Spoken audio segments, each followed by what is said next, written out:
They love me. Look at all the love I'm getting. Then when that record come out and it don't connect, everybody looking at them like, all right, what you gonna do? I don't know. Y'all wanna help me? What I'm gonna do? We don't help people. Yeah.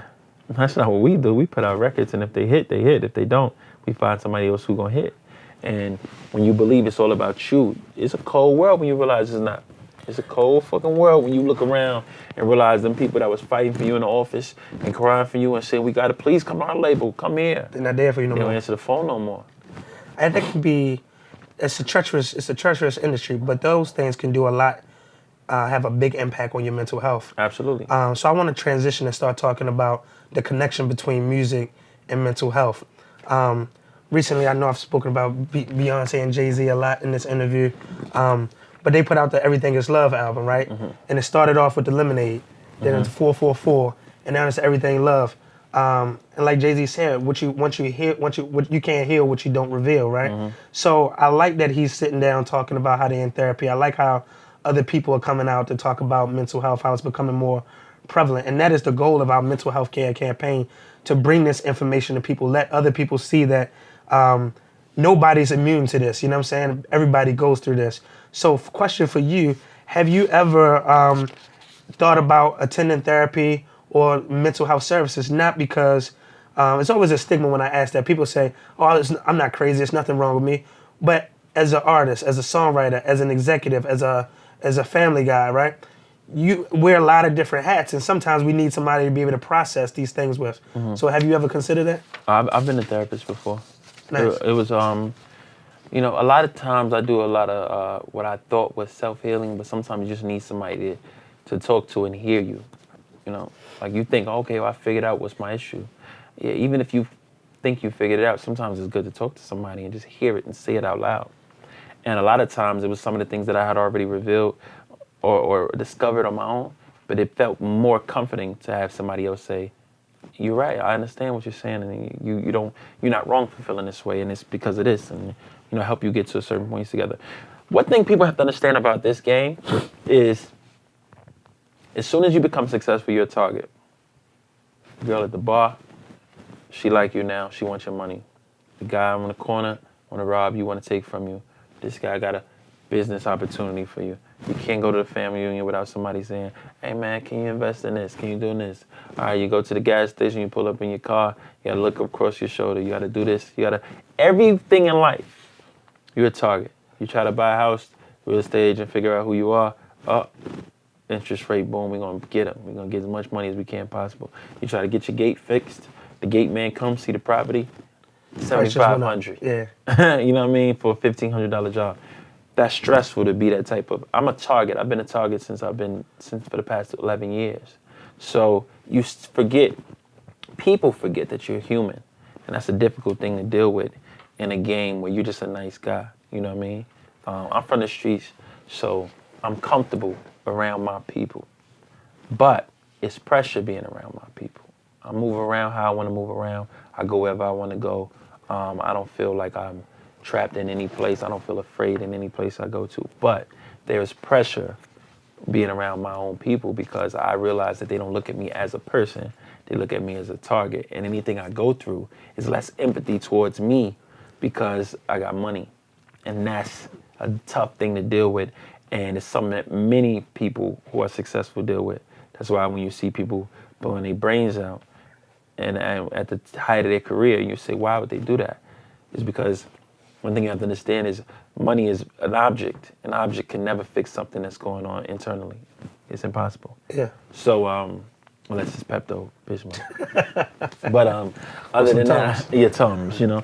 But other than that, I think people need to realize how important it is to recognize that it's a lot of pressure built on anybody who has attention on them. So how do you deal with that paranoia? Because that was one of the things I was going to ask you, that somebody may seem like your man, but they want something. You got to look over your shoulder. That could send somebody into isolation, make you very anxious or depressed at times, especially being done wrong. Yeah, look at Elvis, look at Michael, look at, you know, some of the biggest stars in the world, Prince. Like, so what happens is, because obviously that's a different level of fame. I was telling Usher the other day, I was like, bro, every day of your life, you change somebody's life. He's like, what the fuck you mean? I said, if you go to Walgreens, everybody in Walgreens that day has a story now. Remember that day we was in Walgreens, saw Usher? You know what I mean? Every day of your life, you're the type of fame to where if you, anywhere you go, every single day of your life, you change somebody's life and they added a story to their life. So that is pressure, and that's a certain level of fame that, you know, Michael and Elvis and, you know, and Prince had to go through. On this level, I think the way we deal with it is by dealing with everybody on a case-by-case basis and not giving too much too soon. That's how you protect yourself.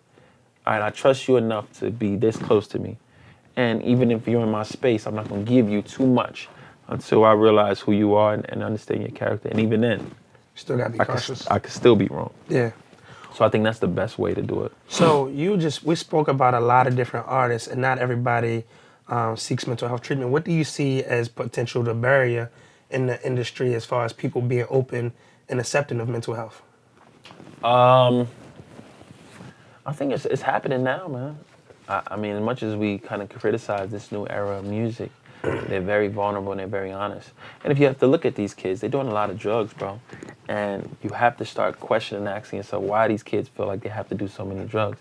It's a lot of hurt, it's a lot of anguish, there's a lot of depression, there's a lot of deep issues that I feel like they're just now learning how to put into their music. So when you listen to, you know, XXXTentacion and you listen to Uzi Vert and you listen to Trippie Redd and all these guys and Kodak Black even with Drowning and, you know, like these guys is making some records that's really talking about some pain and some issues. Yeah, it seems like they're calling out for help. Yeah, exactly.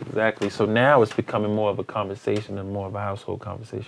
I feel like it's becoming a conversation, but we're not. I mean, I know it's a process, but people are still putting out music about these things, and it's having an adverse effect at the same time. Like before, in the era of music that I really like, it was the drug dealer that we respected. You know what I'm saying? I'm not glamorizing or saying that drugs is a good thing. I'm saying, but what they were rapping about, yeah, what you were rapping about was the drug dealer. Now they're rapping about the drug user. But we have to understand that, you know, we were selling drugs to their mothers. Think about that. Like these kids are the products of the drugs that we sold growing up. What did you expect them to grow up and be? They crack babies. You know, what did you expect them to grow up and become these hustlers and their mothers are heroin addicts. Nah, they're junkies by birth. And I'm not trying to say each one individually, but that's the era. Yeah. So there had to be products of what, it's just like the product of Jim Crow is us, you know, the product of slavery and racism and you know, systemic racism and systemic racism, all those things. There are products of those things, and we have to understand that there's a product of all of the drugs we sold growing up. And I think this era is kind of like derivative of what we kind of grew up taught and seeing. We have to find a way to break that cycle though, because the more they're rapping about doing syrup and doing Molly and all this other stuff, they're breeding a whole another generation of people who are admiring them. And it's creating this it's been an opioid epidemic, it's just now being discussed. Opioid is only discussed because it's white kids. Heroin in the neighborhood in our community, it's been there. What? 60s, you know?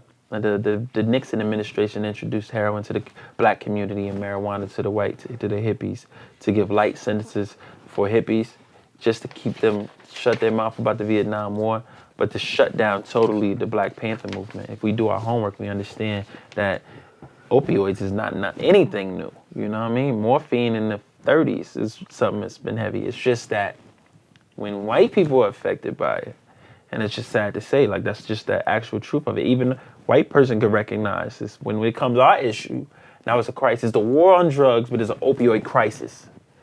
We're crying out for help for the opioids, but it's a war on drugs. Yeah. We gotta stop these niggas. You know what I mean?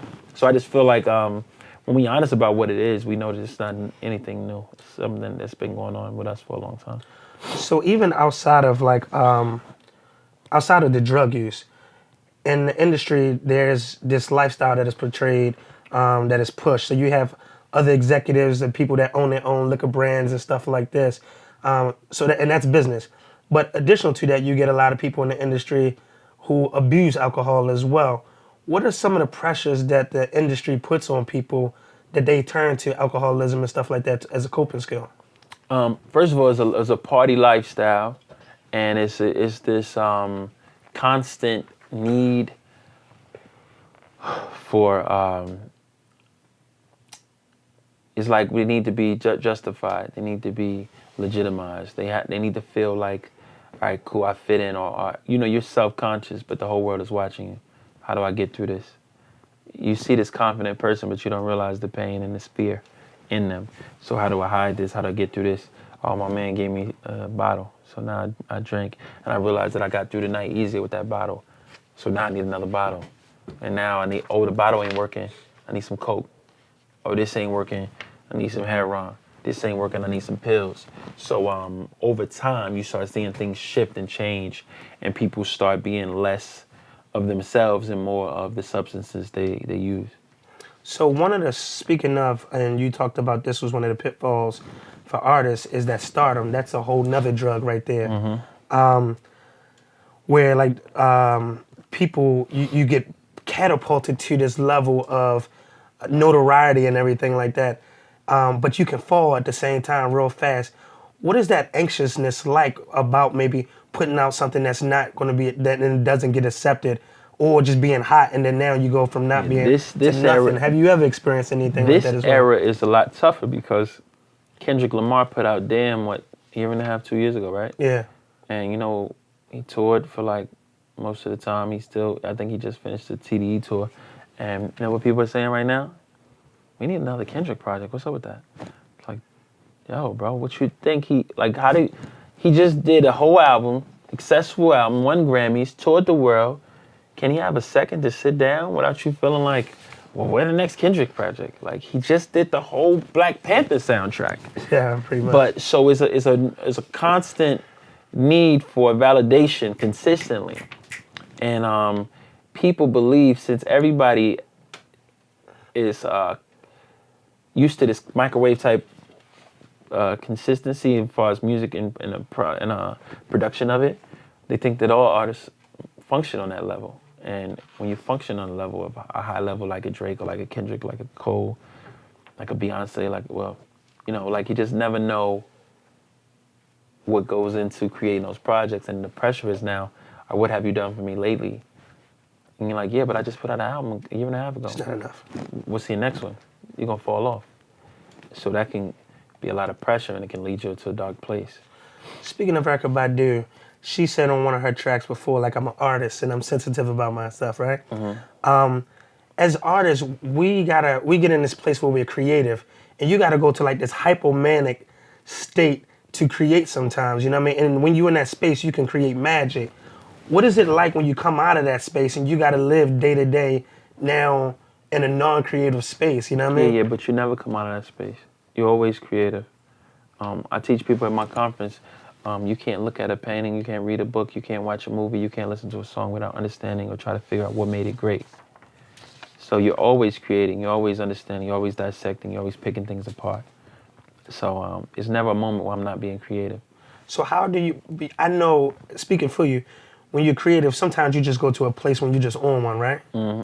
How do you maintain if you're always in that creative place of normal reality as well? It's like this, I'm good at what I do. So when Michael Jordan, when I was growing up, if you didn't see the game and you say, how many Jordan had? And they say 23, 24, you'd be like, damn, that's it. It's a great game, but you expect the 65 and 55 and 43 every night. So that's the same with creativity. I'm gonna write a good song every day. And then every so often I'm gonna have a 65-point night and write an incredible song. Yeah. So it's about being consistent and knowing, all right, I'm good at what I do. I'm not getting lucky. People think that being a creative, you have to be in this realm. I know how to write a great song. I just do. It's very simple for me. Now, ever so often, I write the most incredible song. And that doesn't happen every single day.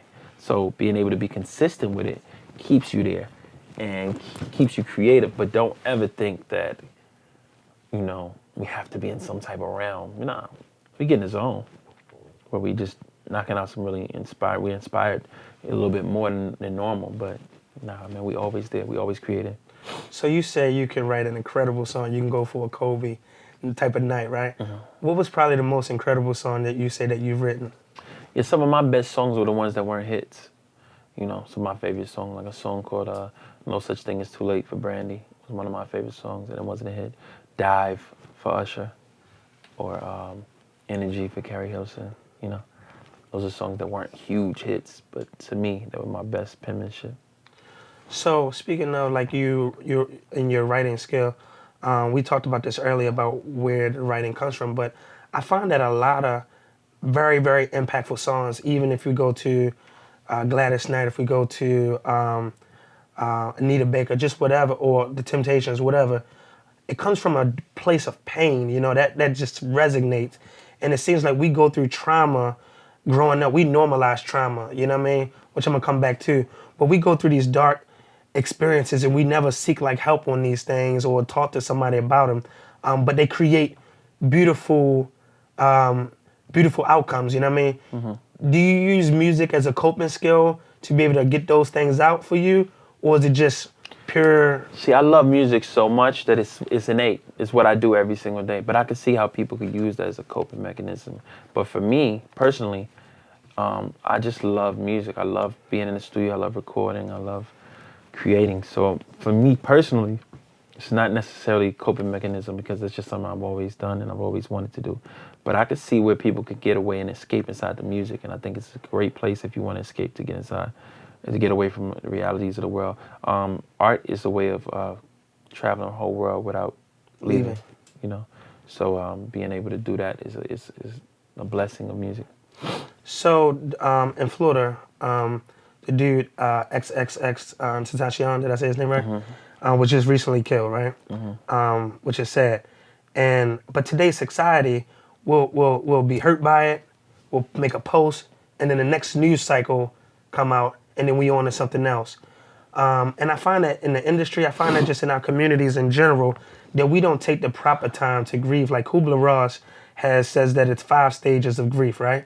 But we skip all the stages and just move on to the next thing without properly grieving.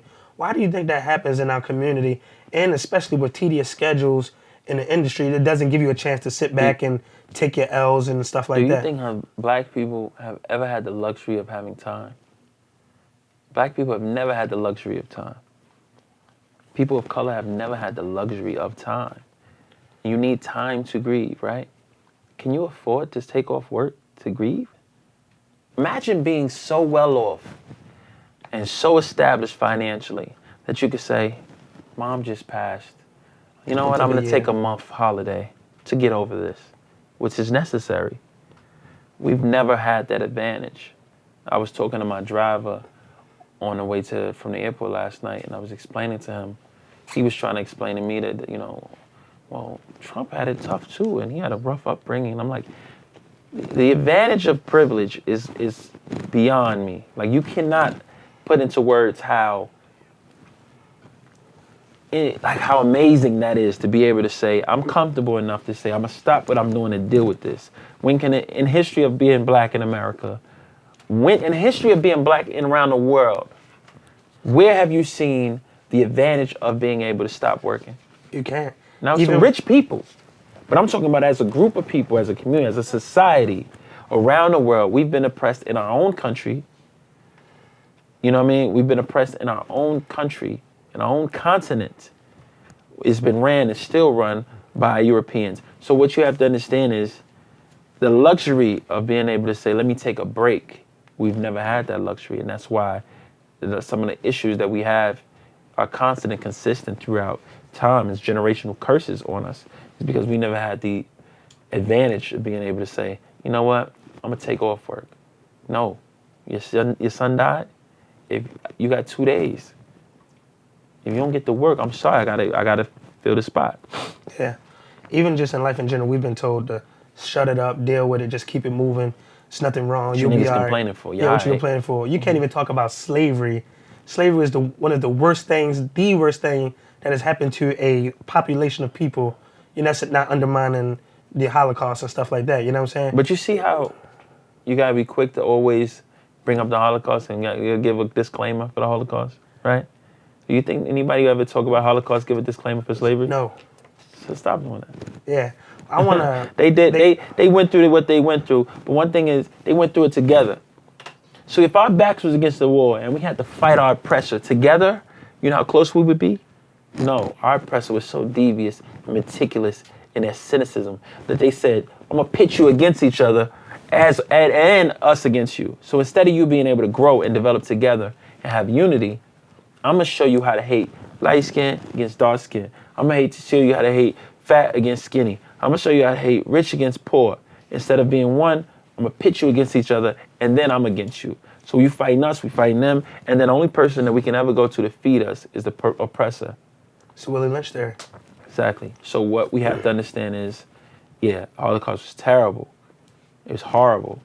But Kanye West saying that slavery was a choice didn't lose him an Adidas deal. Guarantee you, if he'd said anything about the Holocaust, he'd be done at Adidas. Def Jam would have issued a statement. Adidas would have issued a statement. They got rid of him. Everybody been calling for his head.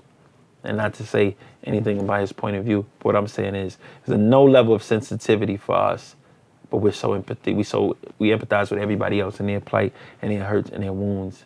And I think we've been programmed to be safe. And I don't think we should do it anymore. See, I'm telling you, man, you're a natural social worker as well. We were just talking. Slavery was a very traumatic experience, and like how we said, we use music sometimes to get these things out.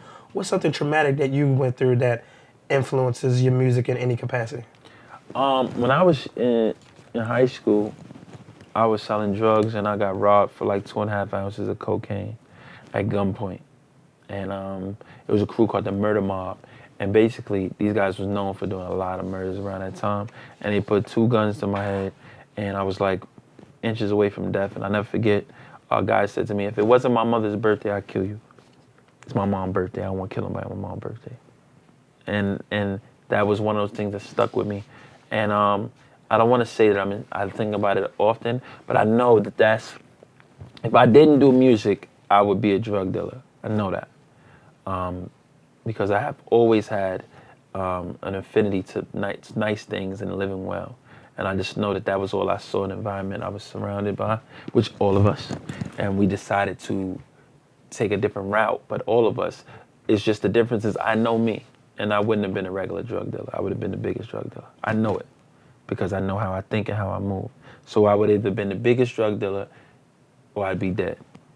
I just know it. It's only 2, my personality can kind of be off-putting to people, and I know coming from where I'm from, I would have made a lot of people upset and jealous.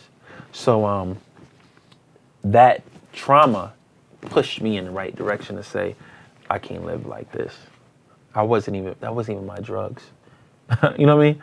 I'm doing a delivery for somebody else, and I wasn't even getting but $500 from the move. Why am I risking my life for this? It's not even my drugs. So that traumatic experience put me in a position to think, bro, this ain't for you. And from that moment forward, I never touched drugs or was around drugs no more. You still find that, like how you said you did one or the other and you went the other way. A lot of people that aren't built like that in the music industry, they still put out this image of a drug dealer or whatever. You find that a lot of people have to alter themselves to become socially accepted. Like it becomes a gimmick. Like how Dame Dash, when the music isn't good, they resort to gimmicks and stuff like that. Speak about like how people in the industry and music are forced to be unauthentic to themselves just to sell. Yeah, I mean, and what that does to people. These guys are just followers anyway. You know, they're so afraid of not being relevant that they want to attach themselves to whatever movement. And then you're allowing people on the internet to tell you what's real or not. A person who don't know how they're going to eat tomorrow is telling you, a millionaire, what's cool. You know what I mean? So I think kind of like the roles are in the wrong place and people are not understanding their role and how powerful they are with their gift. As far as like artistry, like, and we were talking about development, do you watch Billions? Mm-hmm. So I watch Billions, and they have the therapists in the office that help prepare them for the sales floor, deal with stuff that they go through. Do y'all have you ever thought about infusing mental health or therapy as part of artist development? Because the life that they're about to get into is something that they can't even prepare themselves for. Yeah, I think that's a genius idea. I don't think anybody's ever thought of that. You can consult BTSC services for that if you like. Yeah, absolutely. I think that's an incredible concept. I think it's something that people should really consider. But I don't think that the music industry cares about these kids enough to do that. It's almost better if they die.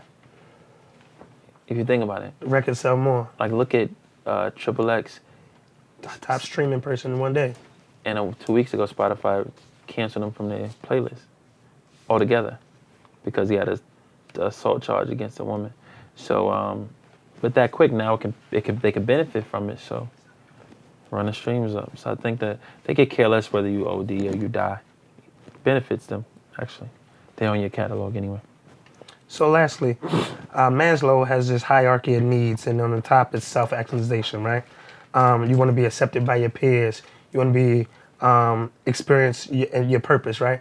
So in the industry, it can be cliquish, it can be treacherous. How do you find gratification in your music and your accomplishment in such a chaotic field? I know how I affect people when I meet them. I know how I affect people when I speak to them. I know how much people connect to my words, and I know how genuine I am of a person, and I know that translates when I speak and translates when I write and when I perform. So I get my validation from the people and from when they speak to me and when they see me and they bump into me and they say, bro, you're one of my favorite to do it, and I respect what you do so much, and not just because one song. Nobody comes to me and say, I like that song. They come to me and say, I like you, I like what you stand for, I like what you speak about. So that, for me, is that level of validity. It means more to me than a check. It means more to me than looking cool or having an entourage and a crew. It's more about how I affect people in their day-to-day lives. So for me, that's what makes me happy and what keeps me going. All right, we're going to end this out, right? And I want to end it out a little bit more lighter, right? So I call this the speed round, right? I'm going to ask you a few questions. I want you to tell me the first thing that comes to your mind, or not real long responses, but we go from there, all right? Favorite artist? Michael Jackson. Favorite song? Purple Rain. Worst car you have ever had? Dodge Magnum. You had a Magnum? Mm-hmm. Nice. What is the car you most desire? Bugatti. What was your first job? I only had one job for music. Annie Ann's Pretzel for 2 weeks. In the mall? Yeah. I worked at McDonald's. I got fired. I was stealing chicken nuggets on the job. They were good. They were good. Favorite designer? Oh, man, it's tough. Favorite designer? That's a tough one, man. Ricardo Tisci. Okay. Favorite restaurant? El Gabiano. Old school music or new school music? Old school. Best vacation destination? Maldives. Martin or Fresh Prince? Martin. Who was your industry crush growing up? Camila from 702. Spades or Uno? Spades. Football or basketball? Basketball. Where should everybody be July 14th and 15th? We Love Music Conference. Nice. Appreciate it, bro. All right, Good thank you, interview.